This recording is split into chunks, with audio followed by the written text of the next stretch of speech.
células, tejidos, moléculas que median la resistencia a la infección. La respuesta inmunitaria es la reacción de estas células y moléculas, y esta es además coordinada. Y la inmunología, el estudio del sistema inmunitario junto a su respuesta y su participación. La función principal del sistema inmune es evitar las infecciones potenciales y eliminar las ya establecidas. Bueno, empecemos. Hay dos tipos de inmunidad. Una innata, que es más antigua según la evolución. Es la protección inicial frente a las infecciones, es rápida y está siempre presente incluso cuando estamos sanos. Y la adaptativa, que es más lenta, pero a la vez es más eficaz y especializada. Vamos a empezar por la inmunidad innata. La primera línea de defensa de la inmunidad innata es la piel y los antibióticos naturales presentes en esta. Y la segunda línea de defensa son los fagocitos, los linfocitos y el complemento. Hay que tomar en cuenta que la respuesta innata potencia a la adaptativa, pero eso lo vamos a ver más adelante.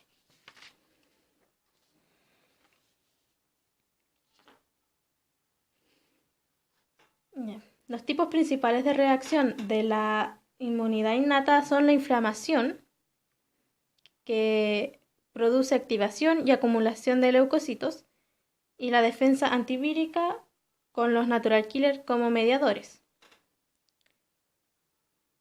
Esta además no recuerda eventos previos, es decir, ataca siempre de la misma forma ante el mismo agente.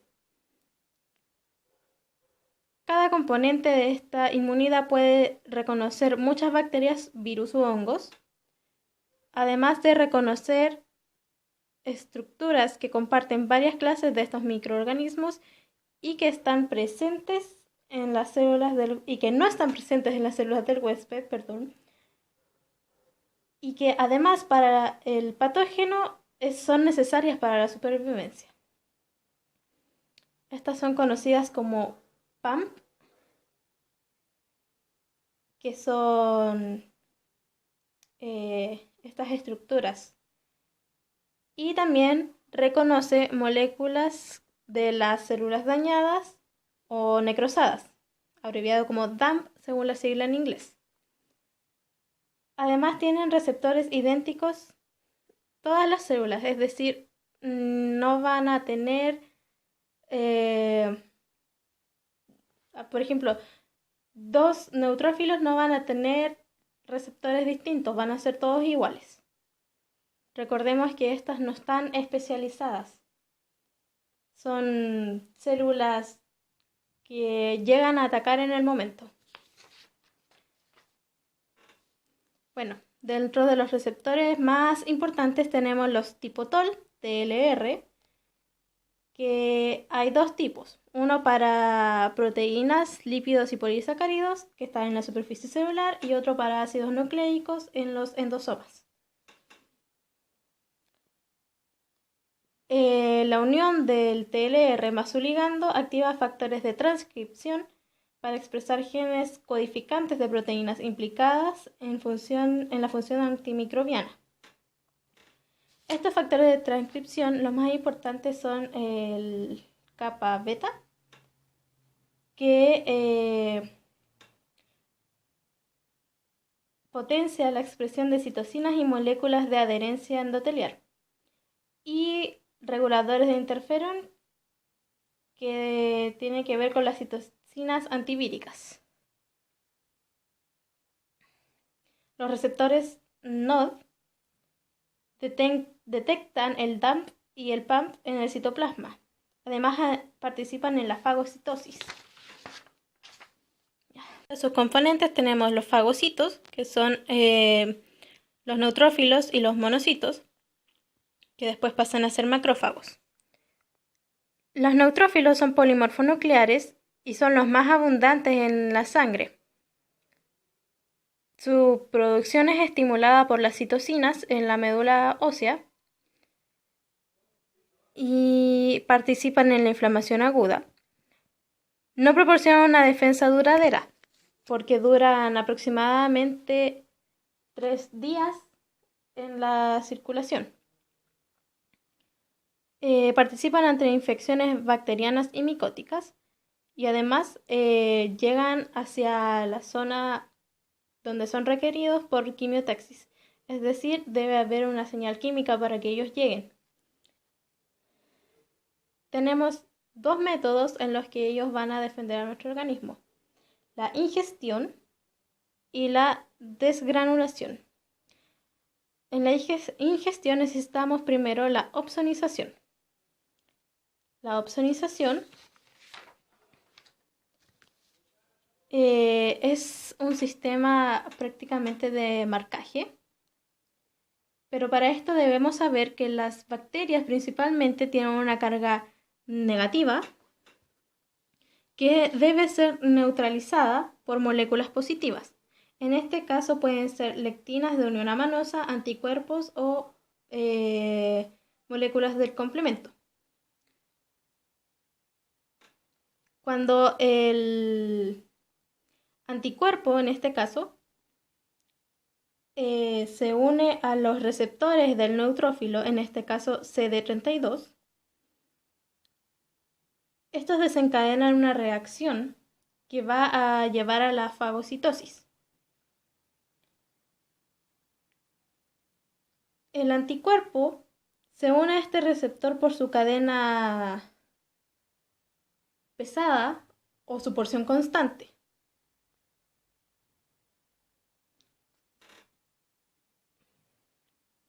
También, como mencioné anteriormente, van a participar moléculas del complemento. El neutrófilo va a presentar receptores CD35 que van a reconocer estas moléculas y puede realizar fagocitosis, pero va a haber casos en que no.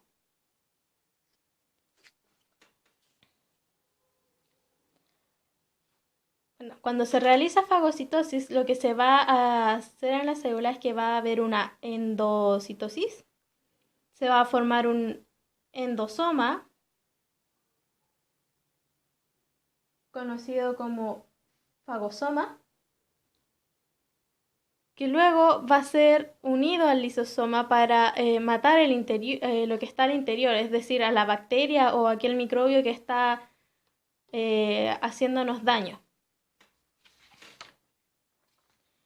Otro tipo de célula que tenemos en este tipo de inmunidad son los monocitos, que al pasar al tejido se diferencian en macrófagos. Estos tienen la capacidad de producir citocinas que van a interferir en la inflamación. Estos ingieren y destruyen microbios, eliminan tejido muerto e inician la reparación tisular.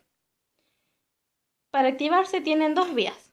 Una vía clásica señalizada por TLR o el interferón gamma, que esto nos va a dar como resultado monocitos tipo 1 o M1, y una vía alterna que va a estar mediada por interleucina 4 e interleucina 13, que nos va a dar M2, o sea, monocitos tipo 2, que van a participar además en la reparación tisular.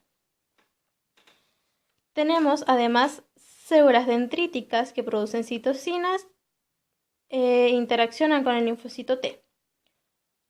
Los mastocitos, que son producidos en la médula ósea, son granulocitos, activan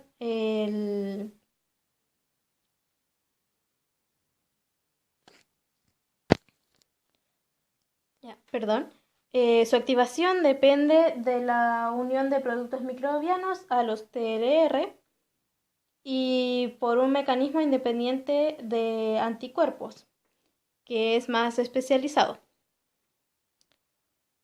Participan en la vasodilatación y el aumento de permeabilidad.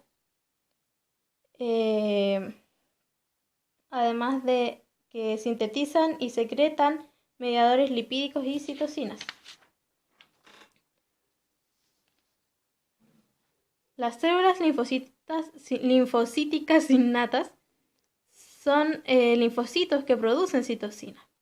No expresan receptores para el antígeno del linfocito T o el TCR y se diferencian en tres tipos: TH1, TH2 y TH17. Sus respuestas son a menudo estimuladas por citocinas. Además, aclarar que estos linfocitos T son del tipo helper, es decir, CD4 positivo. Los natural killer, que secretan interferón gamma y no poseen anticuerpos como receptor. Pero ojo, porque lo que sí necesitan es un anticuerpo en la célula que van a atacar. Lo que sí tienen es un receptor CD16 que reconoce dicho anticuerpo en el patógeno. Reconoce de nuevo la porción constante de este antígeno. Y además, cuando hay MHC, no funciona. Recordar que MHC1 es para linfocitos CD8+ o citotóxicos y MHC2 es para los linfocitos T helper. Como natural killer no es ninguno de estos dos, no funciona en presencia de estos. Sí se adhiere, pero no hace nada.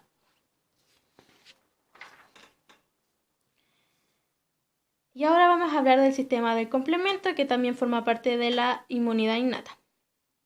El sistema de complemento son proteínas que están en la circulación. Se puede activar por tres vías. La clásica, el bypass de la lectina, que están unidos, y una vía alternativa que es bastante diferente. La vía clásica necesita de anticuerpos que estén unidos a la célula blanco, o es decir, a la bacteria. Estos anticuerpos pueden ser 2 IgG o una IgM. Y IgM recordemos que es pentamérica. En todo caso, va a haber un video más adelante explicando todo esto. A estos anticuerpos se les va a unir el complejo C1QRS. Lo que primero va a pasar es que se va a unir CQ y este va a traer a CR y CS que la van a estabilizar. El C1QRS va a fragmentar a dos componentes del sistema de complemento, que son C4 y C2. Cada una se va a dividir en dos fragmentos, uno A y uno B. El 4B tiene la capacidad de unirse a la membrana del patógeno y el 2B va a tener la función de fragmentar a otro componente del complemento que va a ser C3. Por lo tanto, el conjunto de estas se va a denominar convertasa de C3. Cuando C3 pasa por la circulación, es fragmentado por la convertasa de C3 en 3A y 3B. 3B se va a unir a la membrana y junto con 4B y 2B va a formar la convertasa de C5. Cuando C5 pasa por la circulación, este va a ser fragmentado, nuevamente la fragmentación es clave, en 5A y 5B. Pero C5 está unido a otros componentes que forman el complejo de ataque y lo va a atraer hacia la célula. Cuando 5B se une junto con MAC, lo que va a pasar es que se va a insertar en la membrana. C5, 6 y 7 van a formar un pilar. mientras que C8 va a tener como función principal llamar a C9 para que ésta se polimerice y forme un poro. Por lo tanto, el poro va a estar compuesto de un pilar y varios C9, como se ve en este dibujo.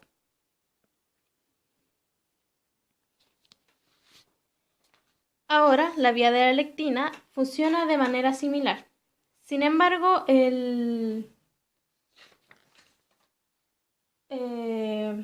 C1QR, el complejo, se cambia. Ya no va a ser este complejo, se va a llamar ahora MBL y este es secretado por el hígado. Su función va a ser la misma. MBL va a unirse a la manosa de la bacteria. Por lo tanto, lo que va a pasar es que la lectina de este complejo va a unirse a la manosa presente en todas las bacterias que hay.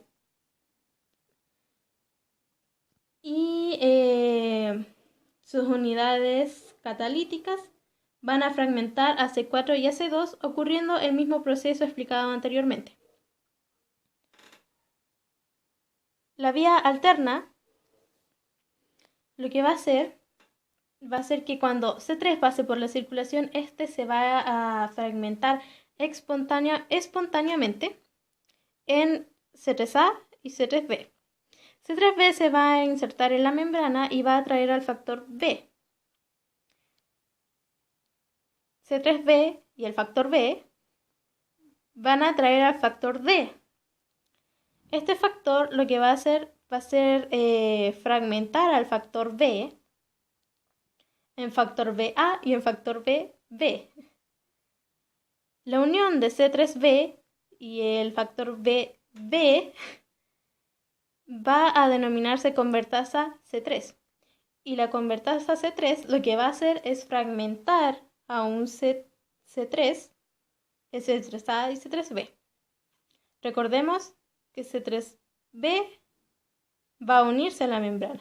Entonces, cuando C3B, el factor BB y el otro fragmento, 3B, se unen, va a llamarse convertasa C5 y va a ocurrir el mismo proceso explicado anteriormente. La función del complemento en sí va a ser formar un poro en la membrana, y esto no va a ser solo un poro, van a ser muchos. Por lo tanto, la bacteria no va a ser capaz de mantener su homeostasis. Ya. Para terminar, la respuesta inmune innata genera moléculas que producen señales, antígenos necesarios para activar a los linfocitos T y a los linfocitos B vírgenes, además de coestimuladores y las interleucinas 12, 1 y 6.